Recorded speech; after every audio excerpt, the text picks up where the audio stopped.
Ésaïe, chapitre 1. Prophétie d'Ésaïe, fils d'Amoz, sur Juda et Jérusalem, au temps d'Ozias, de Jotham, d'Akaz, d'Ézéchias, roi de Juda. Cieux, écoutez, terre, prête l'oreille, car l'Éternel parle. J'ai nourri et élevé des enfants, mais ils se sont révoltés contre moi. Le bœuf connaît son possesseur et l'âne la crèche de son maître. Israël ne connaît rien, mon peuple n'a point d'intelligence. Malheur à la nation pécheresse, au peuple chargé d'iniquité, à la race des méchants, aux enfants corrompus. Ils ont abandonné l'Éternel, ils ont méprisé le Saint d'Israël. Ils se sont retirés en arrière. Quel châtiment nouveau vous infligez quand vous multipliez vos révoltes. La tête entière est malade et tout le cœur est souffrant. De la plante du pied jusqu'à la tête, rien n'est en bon état. Ce ne sont que blessures, contusions et plaies vives qui n'ont été ni pansées, ni bandées, ni adoucies par l'huile. Votre pays est dévasté, vos villes sont consumées par le feu, des étrangers dévorent vos campagnes sous vos yeux, ils ravagent et détruisent comme des barbares. Et la fille de Sion est restée comme une cabane dans une vigne, comme une hutte dans un champ de concombres, comme une ville épargnée. Si l'Éternel des armées ne nous eût conservé un faible reste, nous serions comme Sodome, nous ressemblerions à Gomorrhe. Écoutez la parole de l'Éternel, chef de Sodome. Prête l'oreille à la loi de notre Dieu, peuple de Gomorrhe. Qu'ai-je à faire de la multitude de vos sacrifices, dit l'Éternel. Je suis rassasié des holocaustes de béliers et de la graisse des veaux. Je ne prends point plaisir au sang des taureaux, des brebis et des boucs.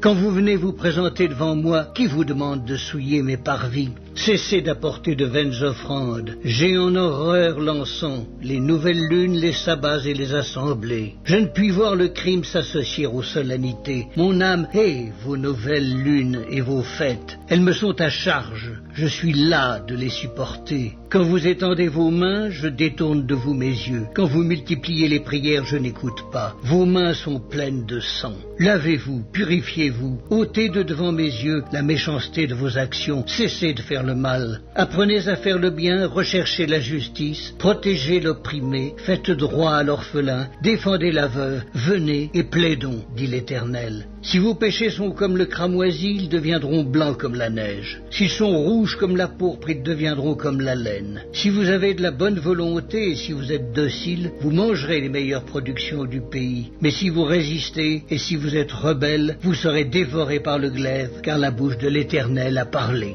Quoi donc? La cité fidèle est devenue une prostituée? Elle était remplie d'équité, la justice y habitait, et maintenant il y a des assassins. Ton argent s'est changé en scorie, ton vin a été coupé d'eau. Tes chefs sont rebelles et complices des voleurs. Tous aiment les présents et courent après les récompenses. Ils ne font pas droit à l'orphelin, et la cause de la veuve ne vient pas jusqu'à eux. C'est pourquoi, voici ce que dit le Seigneur, l'Éternel des armées, le fort d'Israël. Ah, je tirerai satisfaction de mes adversaires, et je me vengerai de mes ennemis. Je porterai ma main sur toi, je fondrai tes scories, comme avec de la potasse, et j'enlèverai toutes tes parcelles de plomb. Je rétablirai tes juges tels qu'ils étaient autrefois, et tes conseillers tels qu'ils étaient au commencement. Après cela, on t'appellera ville de la justice, cité fidèle. Sion sera sauvé par la droiture, et ceux qui s'y convertiront seront sauvés par la justice. Mais la ruine atteindra tous les rebelles et les pécheurs, et ceux qui abandonnent l'Éternel périront. On aura honte à cause des térébintes auxquelles vous prenez plaisir, et vous rougirez à cause des jardins dont vous faites vos délices. Car vous serez comme un térébinthe au feuillage flétri, comme un jardin qui n'a pas d'eau. L'homme fort sera comme de l'étoupe, et son œuvre comme une étincelle. Ils brûleront l'un et l'autre ensemble, et il n'y aura personne pour éteindre.